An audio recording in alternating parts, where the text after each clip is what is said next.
Hi hello అందరికి నమస్తే. నేను జర్నలిస్ట్ రవీందర్. గాదే సాయికృష్ణ కేసులో అరెస్ట్ అయినటువంటి సిఐ నాగరాజు టీడీపీ పార్టీని గట్టిగా బుక్ చేస్తూ కొన్ని సంచలనమైనటువంటి నిజాలు న్యాయమూర్తి ముందు చెప్పడం జరిగింది. సో ఈ క్రమంలోనే ఈ కేసుకు సంబంధించి కొన్ని కీలక పరిణామాలు చోటు చేసుకున్నాయి.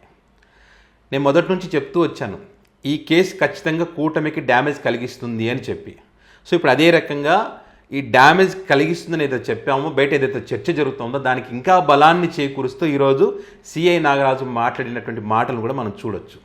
ఏదైతే సాయికృష్ణ లాకప్ డెత్ మిస్టరీకి సంబంధించి ఒక్కొక్కటి నిజాలు బయటకు వస్తున్నటువంటి క్రమంలో ఇంకా పూర్తిగా నిజాలు బయటికి రావాల్సినటువంటి అవసరం ఉంది. దీని వెనక ఎవరెవరు ఉన్నారు, ఎవరు చెప్తే తీసుకొచ్చారు, ఎందుకు లాకప్ డెత్ జరిగింది, ఆ లాకప్ డెత్ అయిన తర్వాత ఎక్కడికి తీసుకెళ్లారో మృతదేహాన్ని, వీటికి సంబంధించినటువంటి సీసీ కెమెరా ఫుటేజ్లు ఏవైతున్నాయో ఇక్కడ కృష్ణలంక పోలీస్ స్టేషన్ పరిధిలో మాయం కావడం కానీ, అదేవిధంగా సిపి ఆఫీస్లో మాయం కావడం కానీ, అదేవిధంగా క్లౌడ్ సర్వర్లో కూడా 90 రోజుల పాటు ఉంటుంది కదా, అవి కూడా మాయం కావడం కానీ, 18 నెలల పాటుకు సంబంధించినటువంటి సీసీ ఫుటేజ్లు కూడా మాయం కావడం కానీ, ఇది ఒక్క సిఐ నాగరాజు వల్ల జరిగేటువంటి అవకాశం లేనే లేదు. దీని వెనుక పెద్దల హస్తం ఉంటేనే ఒక సిఐ స్థాయిలో ఉన్నటువంటి వ్యక్తి చేయగలడు. ఎందుకంటే ఒక చోట ఇంకో చోట ఉన్న వ్యక్తిని తీసుకురావడానికి టాస్క్ ఫోర్స్ వాళ్ళు వెళ్ళి అరెస్ట్ చేయడానికి ఇట్లా చాలా పెద్ద తతంగమే నడిచింది ఇది. సో ఈ సిఐ నాగరాజు వల్ల ఇది జరగదు, దీని వెనుక పెద్దలు ఉన్నారన్నది మొదటి నుంచి వస్తున్నటువంటి చర్చ. మరి ఎవరు ఆ పెద్దలు? ఆ పెద్దల పేర్లు బయటికి రావాలంటే ఏం చేయాలి?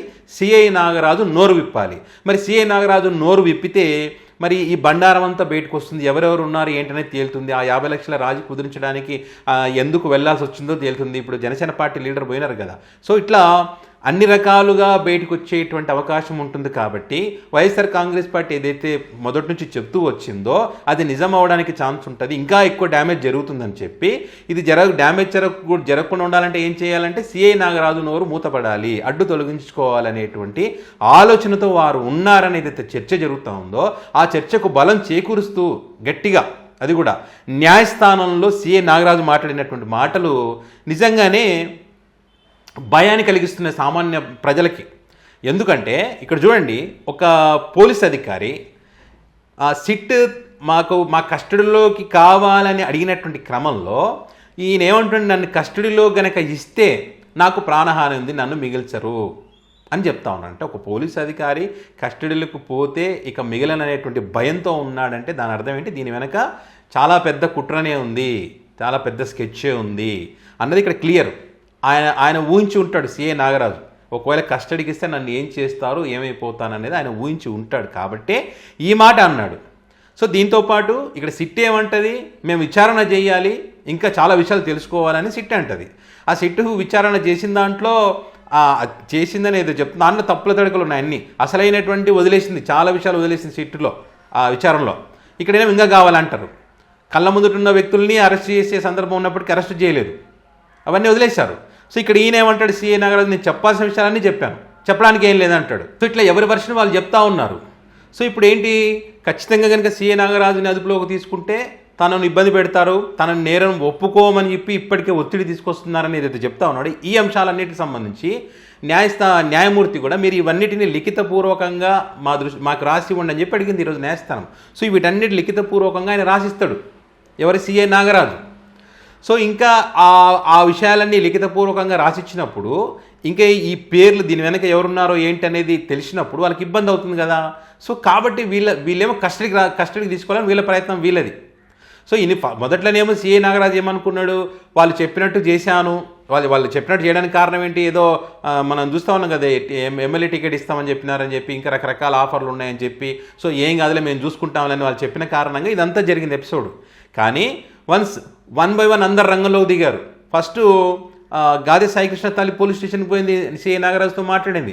అప్పుడే కనుక ఏదైనా చెప్పి ఉంటే అయిపోయింది. అప్పుడు ఆయన అహంకారంగా మాట్లాడడం వల్ల ఆ తల్లి తన కొడుకు కనీసం బూడిదైనా ఇవ్వండి అని చెప్పి అడిగిన పరిస్థితుల్లో ఆమె హైకోర్టుకు వెళ్ళింది, ఏబిఎస్ కార్పస్ పిటిషన్ వేసింది. ఆ తర్వాత వైఎస్ఆర్ కాంగ్రెస్ పార్టీ లీడర్ అంబటి రాంబాబు గారు మరి దానికి సంబంధించి కూపిలాగారు మొత్తం.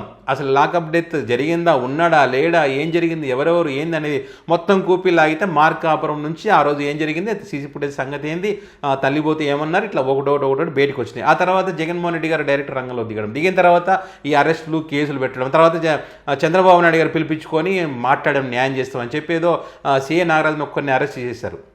అదే మేము మొత్తం న్యాయం చేసేసామని చెప్పి. తన కొడుకు బూడిదనివ్వండి అని అడుగుతున్నప్పుడు ఆ కోరికను తీర్చాలి కదా, చివరిసారిగా చూడాలని తల్లి కోరుకుంటుంది కదా, అది కూడా చేయలేని పరిస్థితులు ఉన్నారు వీళ్ళు. అంటే ఎంత దారుణానికి ఒడిగట్టారు వీళ్ళు. ఇదంతా జరిగింది, ఇవన్నీ ఒకటోటి బయటకు వచ్చినాయి, అందరు రంగంలోకి దిగడం, దాంతోపాటు ఎన్హెచ్ఆర్సీ కూడా రంగంలోకి దిగింది. అంటే అర్థమైపోయింది సీఏ నాగరాజు కూడా ఇది మనం అనుకున్నంత ఈజీ కాదు.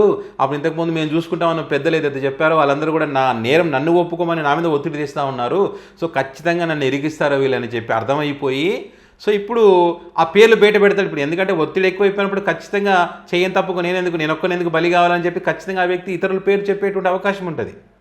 సో కాబట్టి చెప్తాడేమో అనే ఉద్దేశంతో వీళ్ళు కూడా అడ్డు తొలగించుకోవడానికి ప్రయత్నం చేస్తున్నారనేది ఇప్పుడు మనం చూస్తూ ఉన్నాం. సో ఇవన్నీ గ్రహించినటువంటి సీఏ నాగరాజు న్యాయమూర్తి ముందర నాకు ప్రాణహాని ఉందని చెప్పాడు.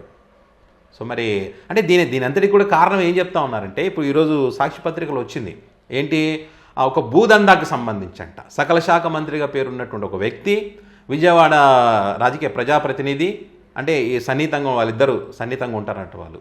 మరి వీళ్ళందరూ కూడా జగ్గైపేటకు సంబంధించినటువంటి ఎపిసోడ్లోనే భూదందాకు సంబంధించి ఈ లాకప్ డేట్ సాయి కృష్ణని అందులో ఇన్వాల్వ్ అయి ఉన్నారని ఏదో రకరకాల చర్చ మనం చూస్తూ ఉన్నాం. సో ఇవన్నీ పేర్లు బయటకు వస్తాయి కాబట్టే ఈ లాకప్ డేట్ జరిగింది, దీని వెనుక ఖచ్చితంగా ప్రభుత్వ పెద్దలు ఉన్నారనేది చూస్తూ ఉన్నాం.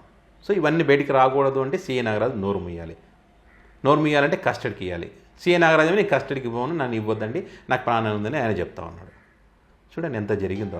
నాకు తెలిసి ఈ మలయాళంలో తమిళంలో క్రైమ్ థ్రిల్లర్స్ సినిమాలు వస్తూ ఉంటాయి, ఇలాంటి సినిమా ఇలాంటి స్టోరీ ఇప్పుడు వాళ్ళు కూడా తీసలేకుంటారు నాకు తెలిసి. అంత సస్పెన్స్ ఉంది చూడండి.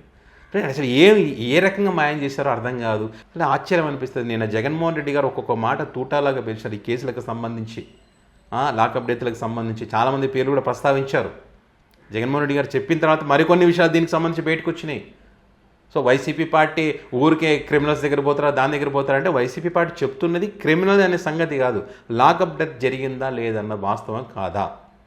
మరి అది చేస్తే కూడా ఆ రకంగా చేస్తే కూడా వాళ్ళు క్రిమినల్స్ అవుతారు కదా, ఇది ప్రశ్నిస్తున్నారు YCP party. So Sai Krishna rowdy sheeter అయ్యిండొచ్చు, కేసులు ఉండొచ్చు, అది వేరే విషయం. కానీ దీని సంగతి ఏంటన్నది ఇక్కడ ప్రశ్న. దీన్ని డైవర్ట్ చేస్తూ జగన్మోహన్ రెడ్డిని ఇంకో రకంగా చేసే ప్రయత్నం చేశారు, కానీ జనాలు నమ్మే పరిస్థితులు లేరు.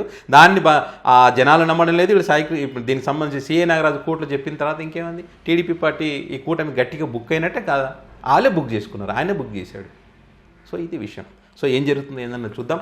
సీఐ నాగరాజు న్యాయమూర్తి ముందు ఏదైతే చెప్పాడో మరి దాంతో మీరు ఏకీభవిస్తున్నారా, మరి దీనికి సంబంధించి మీ అభిప్రాయాన్ని కామెంట్ రూపంలో పెట్టగలరు. Thank you.